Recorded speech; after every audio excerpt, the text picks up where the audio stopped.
Да. Я, конечно, мечтал увидеть Париж, и в данном случае увидел Париж и хочу умереть. Ну, умереть от злости. Хусин, в поселке Залпакважа, где была табличка «Париж» и «Лаганаки», надо было поворачивать на Лаганаки, а Адыгея в той стороне.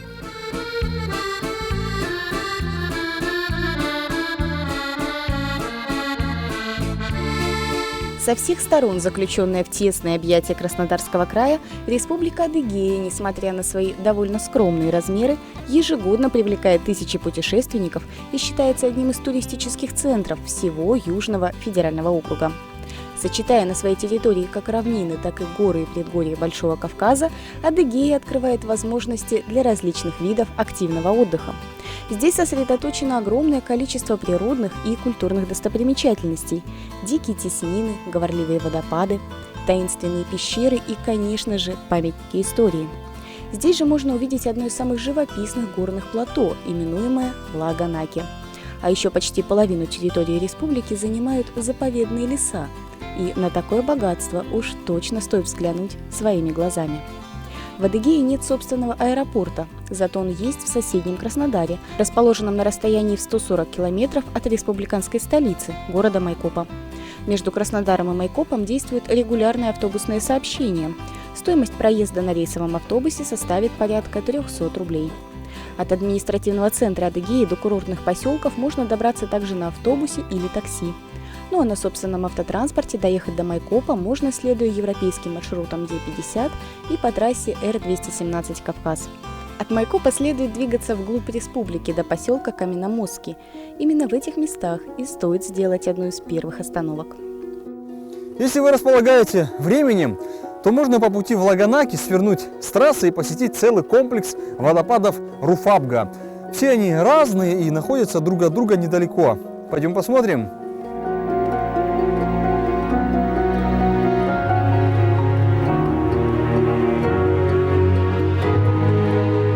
Водопады, образованные ручьем Руфабга, расположенные в окрестностях Каменномостского, самые популярные и посещаемые в Адыгее.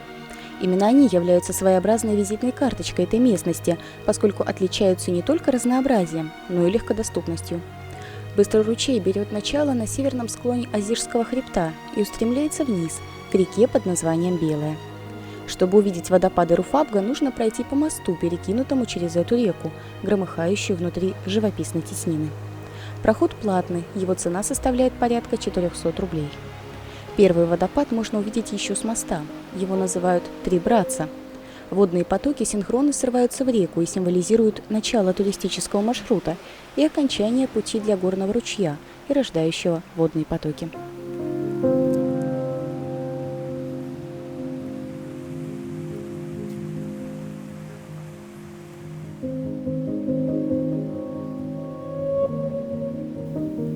Второй водопад под названием Шум пропустить довольно сложно.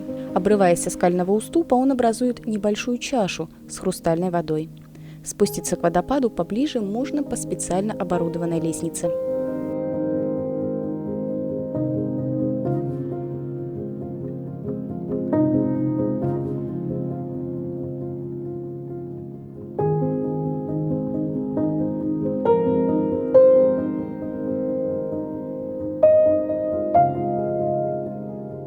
Ручей Руфабга на протяжении своего довольно короткого пути образует порядка 8 водопадов, каждый из которых получил свое название.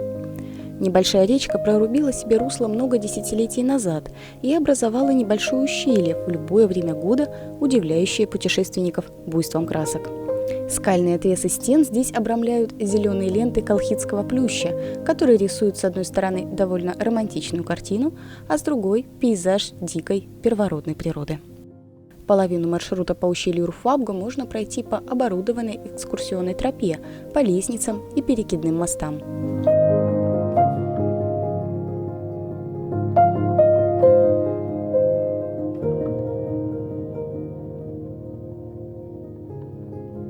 Свежий горный воздух, буковый лес и мощные струи воды, то и дело срывающиеся с обрывов вниз, делают ущелье Руфабга настоящей находкой для любителей активного отдыха и неторопливых прогулок. Чтобы увидеть все водопады и пройти маршрут целиком, нужно потратить минимум половину дня. Но если вы не располагаете большим количеством времени, то, взглянув на первые 3 водопада, можно вернуться и двигаться дальше.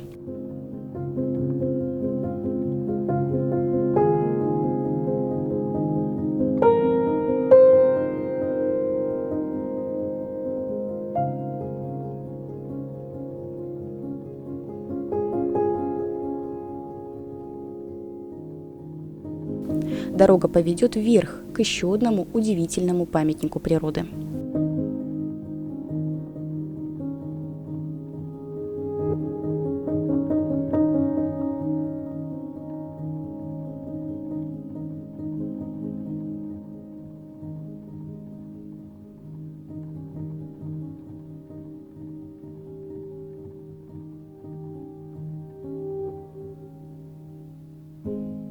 Для этого от поселка Каменномостский стоит ехать по направлению к станице Даховской, к междуречью рек Белый и Курджипс.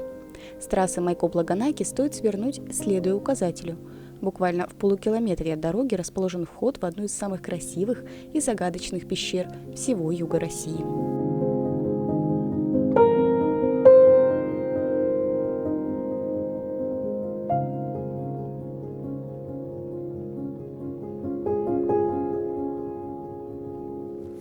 Знаете, я всегда хотел побывать в большой пещере, именно как в фильмах бывает. Об Азижской пещере я наслышан, что она именно такая. Иду туда с большим любопытством, надеюсь, мои надежды оправдаются. Ну что, зайдем в царство тьмы. Эта пещера расположена в крупном платообразном массиве на высоте 1600 метров над уровнем моря. Она получила название Большая Азижская и была объявлена памятником природы еще в начале 70-х годов. Большой она названа за свои довольно внушительные размеры. Она имеет протяженность порядка 640 метров. А Азижской ее называют из-за особенностей местоположения. Пещера находится в южной части хребта Азиштау. С тюркского языка слово «тау» переводится как «гора», а вот адыгейское слово «азиш» точному переводу не поддается. Но по одной из версий Азиштау переводится как «гора-дорога» или «путеводная гора». Я только спустился, и мои надежды оправдались сполна. Она мега огромная, это фантастика. Здесь можно снимать голливудские фильмы. Невероятно. Наша прогулка только начинается. Мы идем дальше.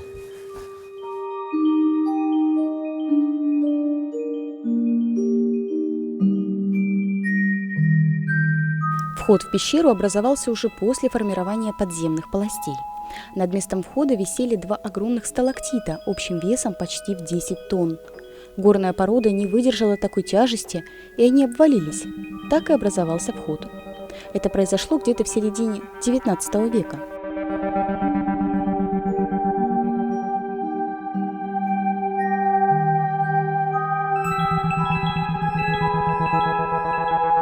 Впервые же пещеру еще в самом начале прошлого столетия исследовали местные жители, которые потом рассказали о своих наблюдениях журналистам «Кубанских ведомостей».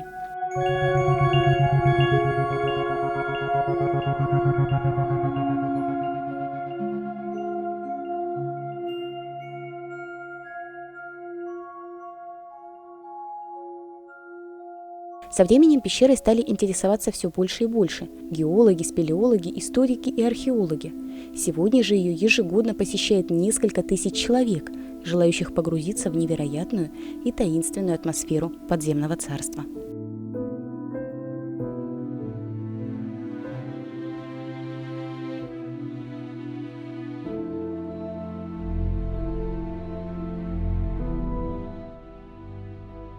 Вся пещера состоит из нескольких крупных залов и галереи нижнего этажа.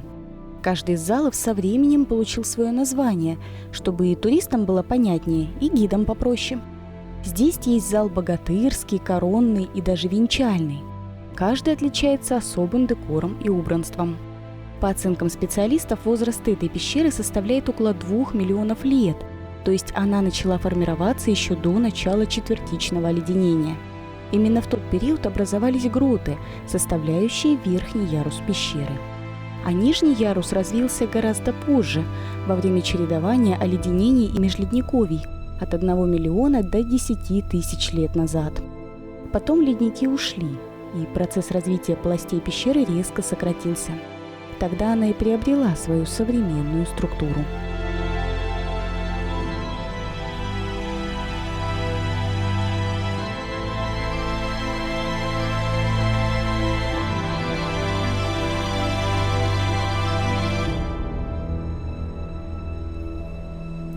Смотрите, какие причудливые формы. Вообще ощущение, что я нахожусь в какой-то сказке, и это все декорации. Даже не верится, что это произведение искусства создала сама природа. Поразительно. Скажу искренне, ничего подобного я в жизни не встречал. Пещера просто гигантская.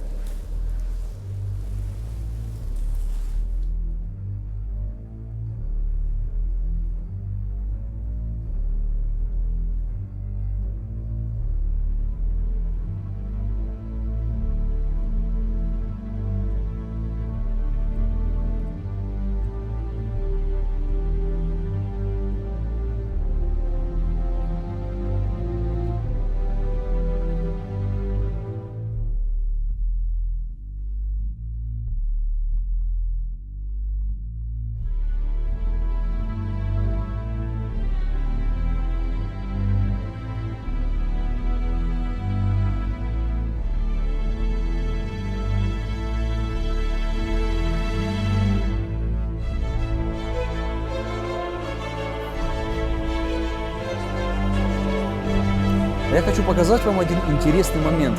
Обратите внимание, сверху сталактит и снизу сталагмит. А расстояние между ними 1 сантиметр. Специалисты утверждают, что соединятся они примерно через, внимание, 100 лет. Вы представляете, какой это долгий медленный процесс?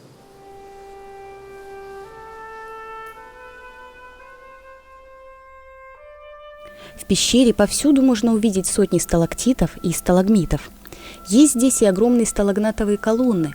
Они впечатляют своей мощью и, кажется, дышат самой вечностью.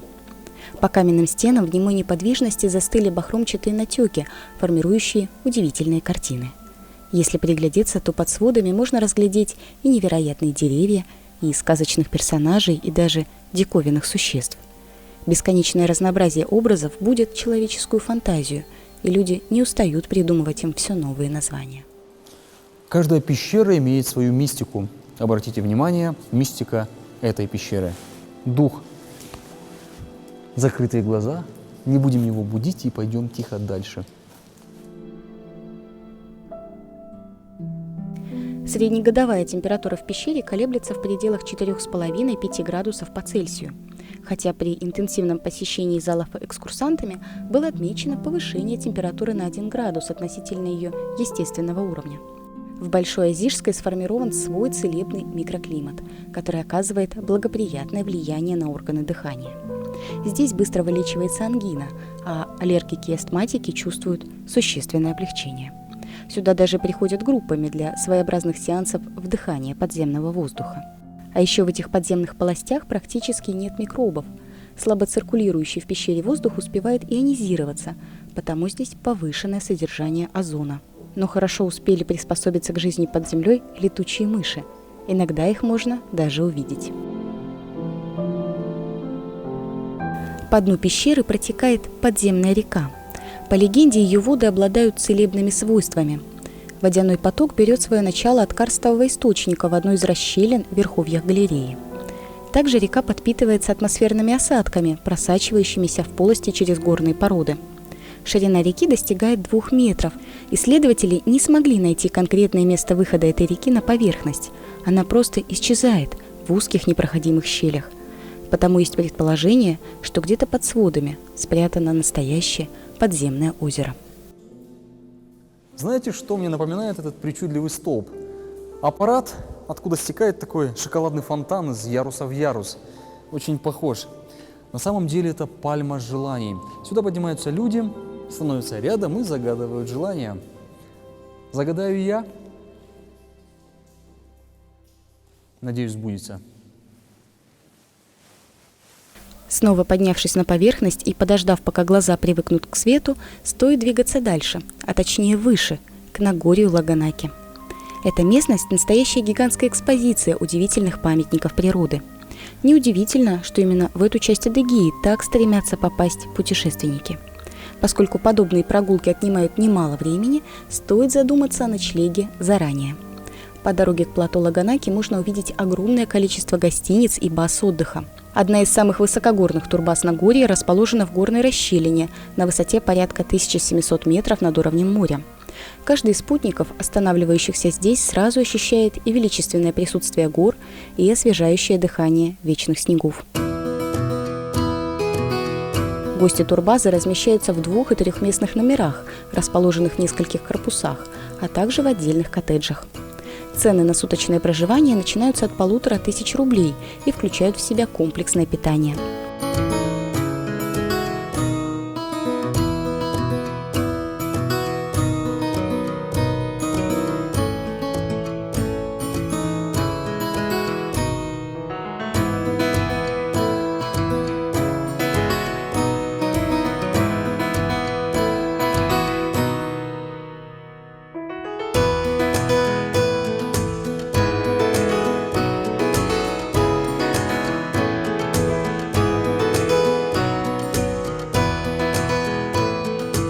Заселившись, стоит отправляться дальше, ведь совсем неподалеку находится одно из красивейших мест не только во всей Адыгее, но и, пожалуй, на всем юге России – легендарное плато Лаганаки. Основная часть Нагорья имеет статус особо охраняемой природной зоны и принадлежит Кавказскому государственному природному биосферному заповеднику, второму по величине заповеднику во всей Европе.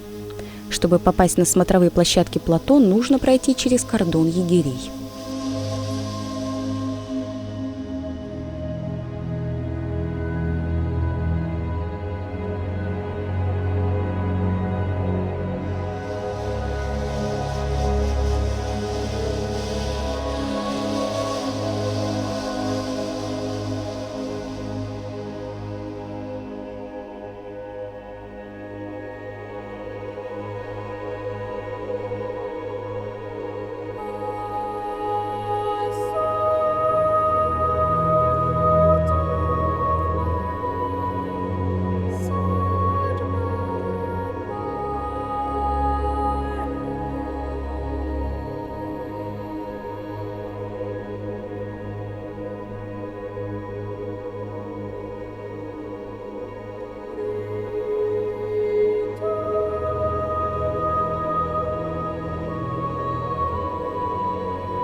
Кавказский заповедник – настоящая сокровищница биоразнообразия, не имеющая аналогов в России.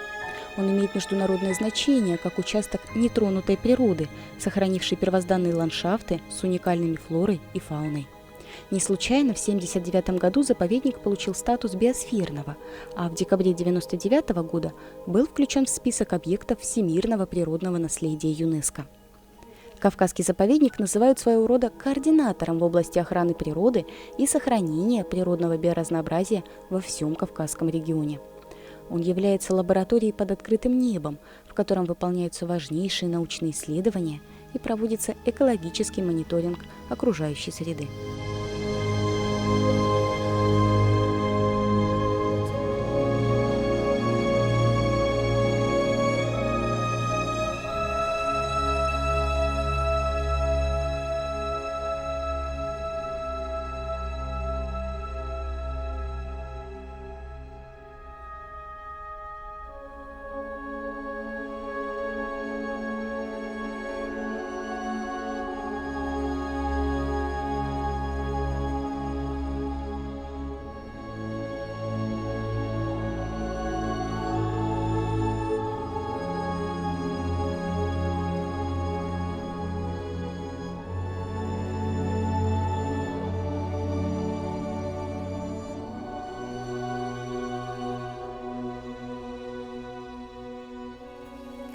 А я нахожусь на территории Кавказского заповедника.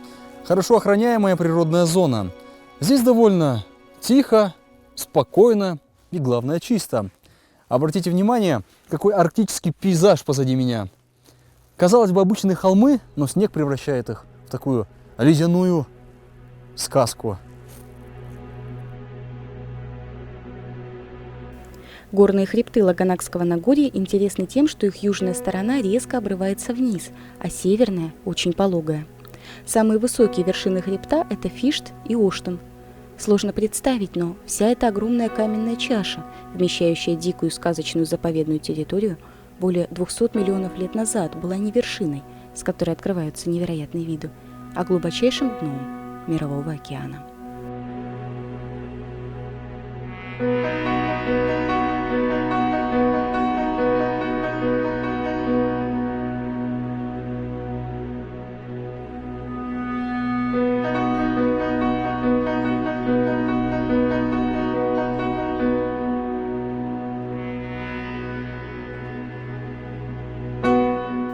Путникам, поднявшимся на высоту почти в 1800 метров над уровнем моря, открывается настоящая заповедная сказка.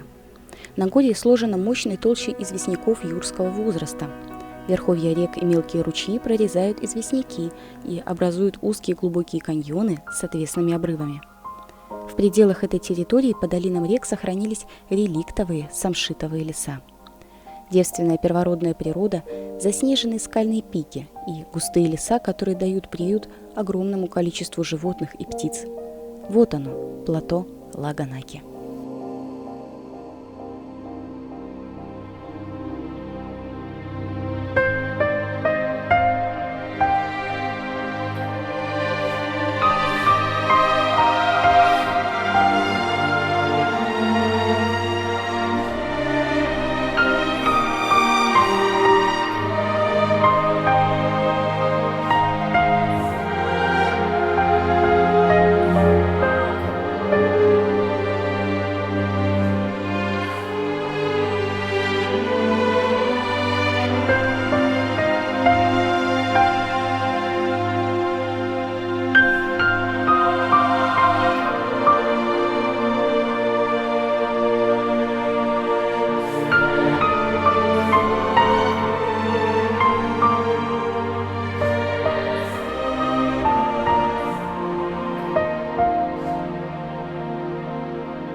Плато Лаганаки – одна из красивейших смотровых площадок Адыгеи. Достойное место для завершения моего выходного дня. Ну что ж, копилка моих путешествий пополнилась новой историей, новым регионом. Это была программа «Поехали». Путешествуйте вместе с нами. До скорого!